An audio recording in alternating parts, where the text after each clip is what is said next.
Hindi ko alam kung matutuwa ako o mapaplastikan ako sa ginagawa ni Mars. Pam, kuha kita ng baso, tsaka siya. Okay, thank you. Para sa tubig. Sure!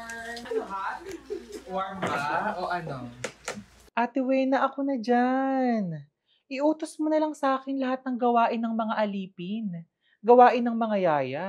Total, ayan naman yung gusto mo, di ba? Gusto mo ikaw yung nasusunod na para kang boss? Ako na lang dyan. Ikaw dito sa upuan ko. Ikaw mag-reality show. Di ba yan naman yung gusto ninyo?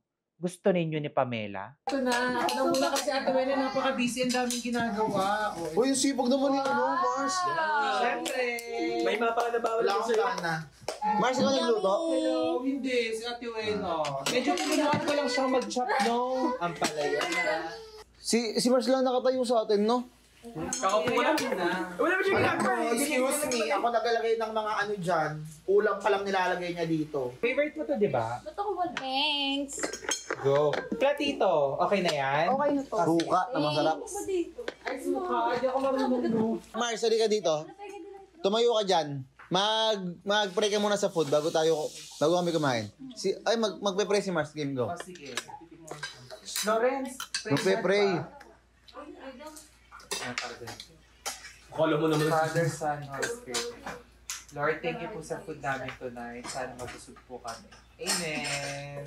Huwag lang yung ng prayers mo, no? Para paikli ng paikli yun. Bakit din yung nakaraan? Hindi nga mas may Hindi na lang kayo magpasalamat. Nag-pray po tao. Dapat na maging thankful kayo. Nag-pray. Grabe, napakasipag ni Mars talaga. Oo, sobrang busy kasi po yun natin. Kaya tutulungan ko ng muna siya. Bongga. Meron tayo. Ayun, natatawa na lang. Init na. Ayan. Thank you, Tito Ba't parang unti? Ay, kumuha kayo na sa inyo. Wala naman kayong utusan dyan. O kain na, Sean. Tsaka Tama, hindi makatingin sa'yo ng direct si Sean. Busog tayo. O, di ba, Mami? Inaasikaso pa rin ni Tito Mars yung mga pagkain ko. Tapos siya pa rin po yung nag-aabot ng mga plato, baso, at mga kutsara at tinidor. O, di ba po, sabi ko po sa iyo, mabait po siya.